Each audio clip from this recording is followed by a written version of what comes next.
Alright, hello and good morning, everyone. Today, I've been thinking about things to rant about, and I've been feeling pretty nostalgic lately, and the number one nostalgic thing to me, even though I didn't grow up watching it whenever it first aired, was Cowboy Bebop. My favorite show anime ever. Like, I could just write thesis on thesis on thesis about what everything that were great about every episode and everything, but I thought it would just be easier to just talk about it.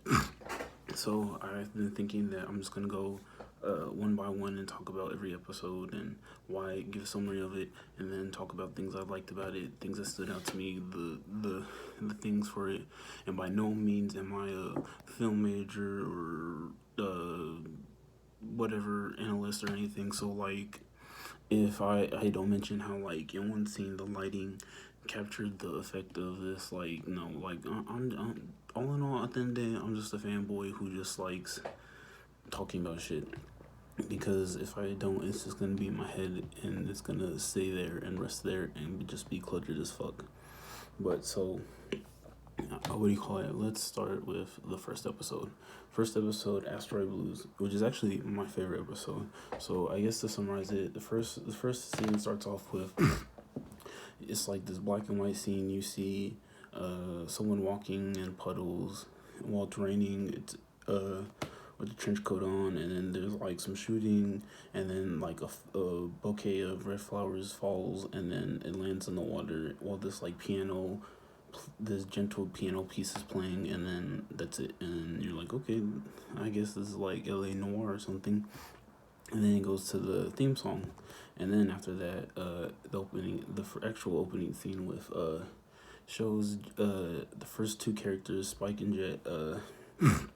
Spike is practicing his I guess I don't know what martial arts is, but I'm gonna say his martial arts in his room, and Jet is cooking up dinner or lunch or whatever he's cooking for them, and then he goes up to Spike and he's like, oh, blah blah blah. Whenever Spike finishes his workout or whatever, he's like, it's we have bell peppers and beef, and then after while they're eating, Jet's going over the latest bounty head that they're gonna go after, and you can see, and then Spike brings up that it's not really bell peppers and beef because there's no beef in it, and then Jet says it is when you're broke, and this alludes to the fact ongoing theme in the show of the Bebop crew just being broke, not having a lot of money, always struggling from bounty head to bounty head, because the last money they got from the last reward they got was ruined because Spike caused all the damage Spike caused in the process catching the bounty. But anyways, the bounty that they can go after is this guy named Asimov, who escaped this crime syndicate and with drugs that they were smuggling, and now he's trying to sell them himself. And so they've been sending strike teams after him, and so I guess the police are after him too. So basically, that's who they are, and he is hiding out in Tijuana. And so then Jet and Spike go out to Tijuana, and while Spike meets with this I guess he's supposed to be Native American guy who gives him some advice on where to find the bounty head, and Spike and Jet goes around looking for intel at a bar. It goes to Asimov. So instead of you getting some just generic villain of the week every day, it's usually there's a bounty that they're going after, and then it'll through the episode will expand on their story and their background and their motives, or how they got in the situation or whatever. And basically it shows Asimov and his girlfriend, and they're in the bar, and then they meet with the bartender, and they go in the back and try to sell it, and the bartender asks for a demonstration of it. It's this drug called Bloody Eye, which is this red spray you spray in your eyes, and basically it's kind of like crack, I guess. I mean, not crack, cocaine or whatever, and makes you super strong and fast, because after he does the red eye, a strike team from the syndicate comes in and shoots up the place and actually kills the bartender, and then they're trying to kill Asimov and his girlfriend, who is noticeably pregnant. What do you call it? and they're shooting up the bartender. His girlfriend's taking cover and trying and shooting back, and then Asimov just basically, while he's like juiced up on this red eye, he just fucks everyone up and blows their brains out, and basically kills everyone there, and they escape. So then basically Jet comes along later, and then he show into that same bar that Asimov was, and he sees all the dead bodies, and then basically two, I guess, of the guys from the strike team like came late or whatever, and then Jet finds them. He interrogates them for information about Asimov, and then it goes to cuts to Asimov in the bathroom throwing up, and Spike's in the same bathroom cause at a gas station because he's putting gas in his ship, and Asimov is like throwing up in the bathroom because like a side effect of the red eye. And then Spike basically like stops in the bathroom and tells him like, oh, and it's like Asimov's like hesitant because he thinks he'll have to like kill him or whatever, but Spike's like, oh, you should leave the water running so it doesn't clog up the drain, and then he leaves, and then basically he starts talking to Asimov's girlfriend because she's carrying like a bunch of groceries, and like Spike like swipes a hot dog from her because he's hungry because all he had was bell peppers and beef for dinner or lunch, I guess. And then so and then basically like while he's talking to her, he reveals that he's a bounty hunter, and then like she gets hesitant, and then she was like, oh my god. Or while they're talking, before he reveals he's a bounty hunter, he tells her that she reveals that like they're selling they're on their, basically she says like they're trying to like make a living so that they can go to Mars and get away from like the life they're living and live peacefully and be happy and stuff.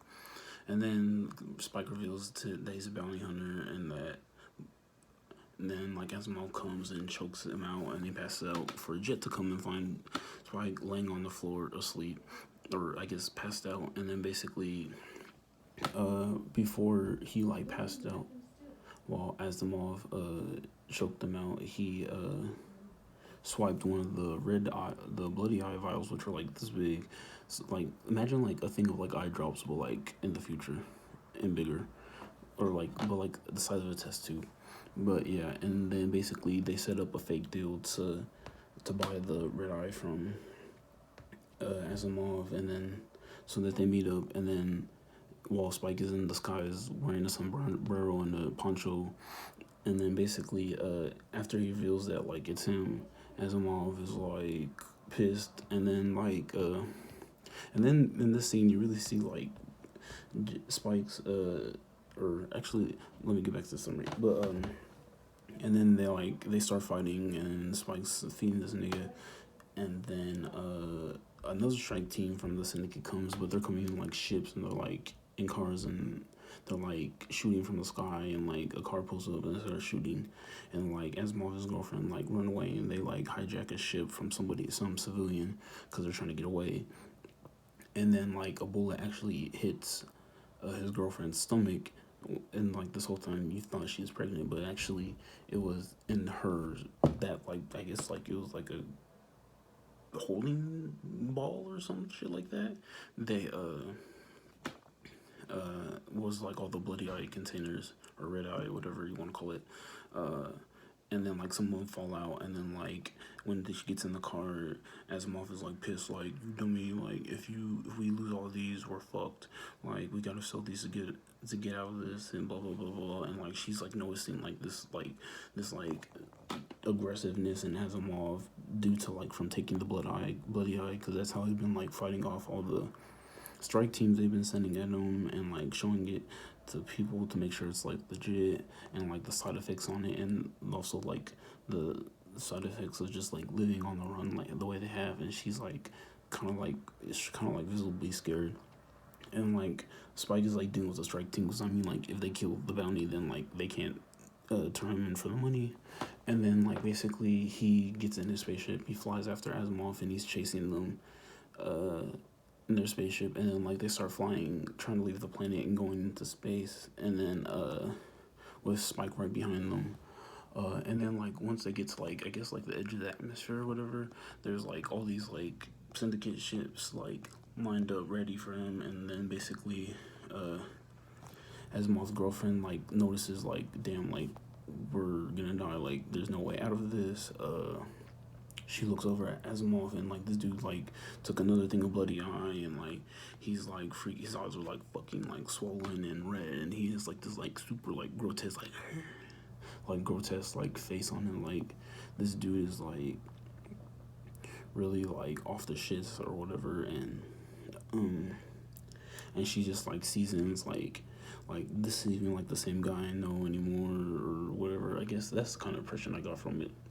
And just kind of like we're just too far gone, like it's hopeless, we'll never go to Mars now. And like as like Spike like, and then basically she's like staring at Asimov, it like cuts to Spike and you hear like a gunshot noise, and then like as Spike like their ship is like ahead of him, and Spike's like creeps up right next to him. He looks over and he looks in and he sees Asimov like, or his girlfriend like holding like Asimov's like head is like bleeding because I guess she like fucking shot him in the head to like put him down, I guess as like a mercy kill, I guess.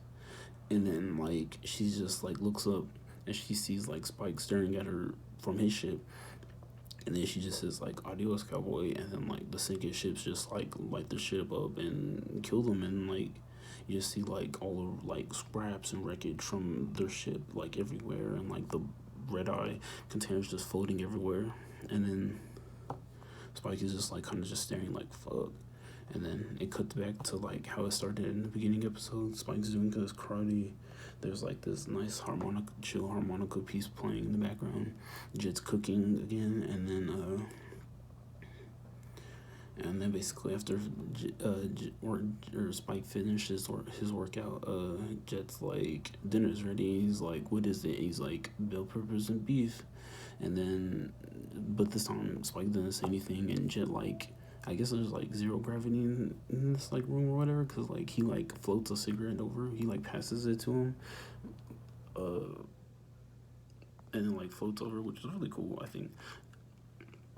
But and then Spike just takes a hit of it and he exhales, and then like it just shows the ship floating in space, and then at the bottom of the screen you see the words that will be recurring through the series of "See You, Space Cowboy." And yeah, that's basically the first episode in a nutshell. What I really like about it is that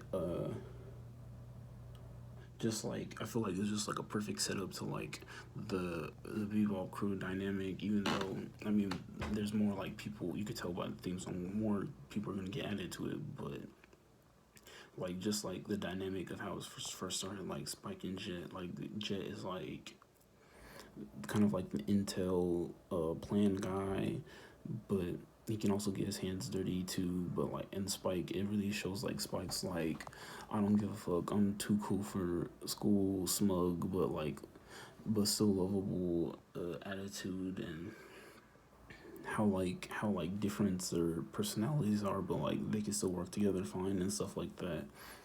um there's like in one of the scenes where Asimov is in the bar in the beginning, there's like these three old guys who are also recurring characters, like side characters throughout, and like every time they're talking, they like, if you like, I mean, you probably have to like watch it, but after you like watch the series for the first time, like if you listen to what they're saying, it'll like allude to like they'll be talking about like the space gates and things like that. And like as I like talk more into the episodes, I'll like explain more, but